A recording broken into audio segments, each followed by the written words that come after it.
বাঁশ বাগান, কলা বাগান, দুনিয়ার জমিনে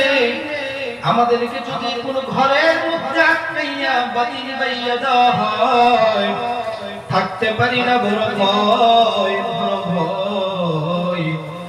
হে মুমিন, চিন্তা করিয়া দেখো, ও নামাজ না পড়েন না মুসলমানেরা,